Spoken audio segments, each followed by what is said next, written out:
Assalamualaikum warahmatullahi wabarakatuh.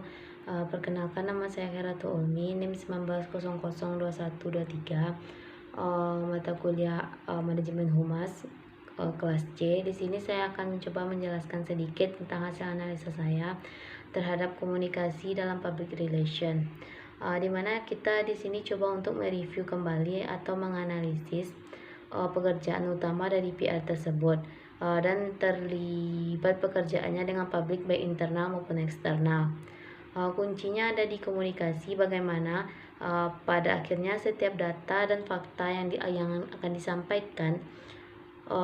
disampaikan ini atau didapatkan dari mereka ini yang bertugas dalam divisi ini, dan kegiatan public relation ini harus mampu mengkomunikasikan dan bagaimana cara menyampaikannya. Apakah kepada mereka yang disebut sebagai publik internal atau eksternal lembaga, atau justru dibawa sebagai data untuk dijadikan bahan pertimbangan baiknya lembaga itu, dan hanya bisa disampaikan melalui komunikasi. Dan seluruh kegiatan public relation ini yang tidak bisa lepas dari komunikasi. Jika ditarik dalam kedudukan public relation ini, yang namanya proses tadi harus dikenali. Siapa yang kita sebut dengan course atau komunikatornya, karena mereka yang akan menyampaikan ide atau informasi, misalnya yang terkait dengan hasil data dalam penyusunan, bahwa pandangan publik eksternal kita, khususnya industri, tempat di mana lulusan kita diterima, misalnya perguruan tinggi. Kita ambil contoh, jika perguruan tinggi ini menyatakan bahwa lulusan kita hanya diterima 20% yang dianggap memenuhi syarat untuk diterima, meskipun ini memasuki dalam indikasi negatif, di mana kecil sekali kesempatan bagi lulusan tertentu yang bisa diterima untuk lapangan pekerjaan. Jadi ini menjadi data utama untuk PR, untuk membuat perencanaan oleh lembaga ke depannya, agar 20% ini tadi bertambah dan daya serapnya terhadap lulusan yang akan datang.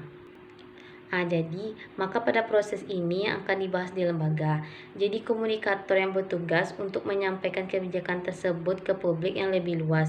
Jadi memang ada tuntutan luar biasa bahwa mereka yang bekerja di bidang ini adalah orang-orang yang memiliki public speaking yang handal, karena kemampuan komunikasi seseorang ini sangat diyakini untuk penentu sampai atau tidaknya informasi ke publik. Message atau pesan ini merupakan informasi yang akan disampaikan kepada publik eksternal maupun internal. Jadi pesan informasi itu yang akan didesain sedemikian rupa, diolah, dan kemudian disampaikan jadi strategi, dan untuk menjadikan strategi khusus, dan juga bisa memanfaatkan media yang ada.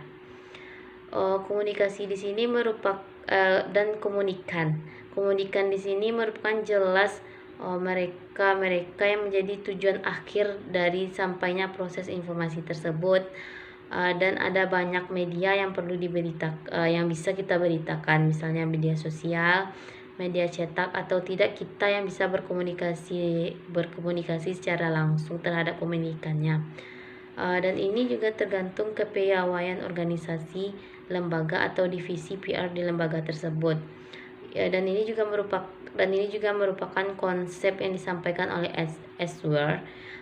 Dia berkata adalah proses komunikasi adalah segala unsur yang ada dan yang terlibat di dalamnya, yang sebenarnya punya kegiatan langsung kepada kehumasan atau PR. Proses komunikasi ini terjadi secara umum, dan itu juga terjadi dalam kegiatan PR. Jadi ada beberapa hal. Yang pertama, kalau komunikator, di mana proses komunikasi ini dimulai dengan gagasan, ide, persoalan yang kemudian akan disampaikan kepada publik dari lembaga tersebut. Yang kedua, pesan atau message.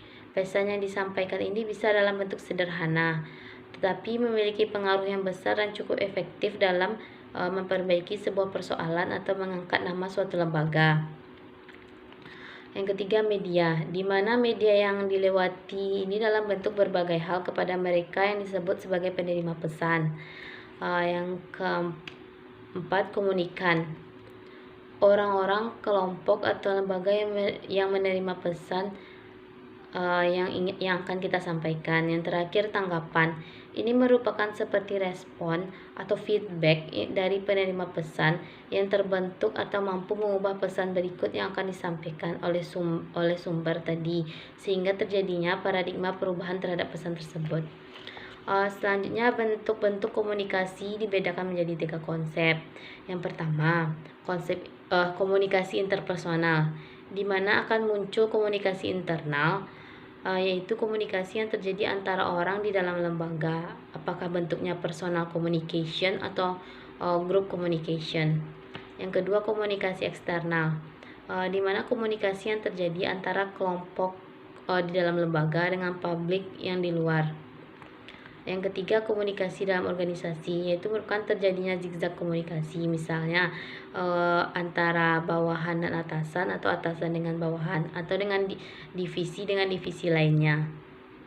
Selanjutnya, efektivitas dalam komunikasi. Yang pertama itu keterbukaan. Keterbukaan di sini ketika suatu kebijakan atau persoalan, informasi yang disampaikan harus didesain sedemikian rupa sehingga antara divisi lain dengan divisi lainnya tidak terjadi kesalahpahaman. Yang kedua, empati. Empati dalam konsep public relation ini di setiap lembaga ini merupakan sebuah kewajiban di mana harus ada sentuhan personalnya. Yang ketiga, dukungan.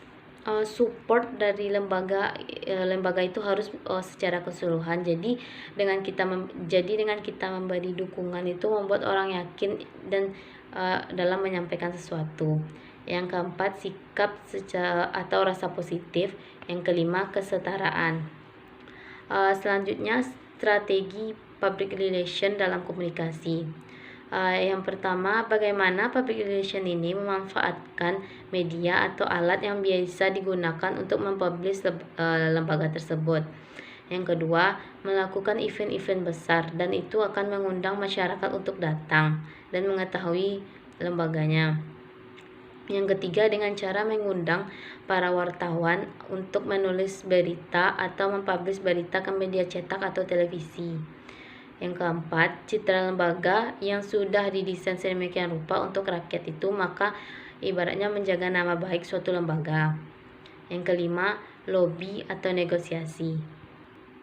Selanjutnya, peranan praktis dari public relation ini dalam menjalankan komunikasi dengan keseluruhan publik di lembaga. Pendapat yang disampaikan oleh Brom et Mead tahun 1962 yang dikembangkan kembali oleh Scott et Lib tahun 2007. Yang pertama, sebagai fasilitator komunikasi. Di sini mampu mendesain dari konsep strategi, penasehat, dan mampu mengetahui tren yang saat ini berkembang, dan mampu memimpin proses dari kegiatan komunikasi yang dilakukan oleh lembaga. Yang kedua, sebagai fasilitator pemecah masalah. Di sini berperan sebagai pemecah masalah dan mereka selalu melakukan riset terhadap lembaga. Yang ketiga, sebagai teknis komunikasi. Yang keempat, penasihat asli. Yang terakhir, peran komunikasi dalam setiap public relation di setiap lembaga. Jadi kita ambil 4 kesimpulan dari beberapa sumber. Yang pertama, mengenal publik. Yang kedua, menyusun. Yang ketiga, menetapkan metode yang cocok. Yang keempat, strategi dengan memilih media yang cocok. Baiklah, itu hasil analisa dari saya. Mohon maaf apabila ada kesalahan. Saya akhiri dengan wabillahi taufiq wal hidayah. Assalamualaikum warahmatullahi wabarakatuh.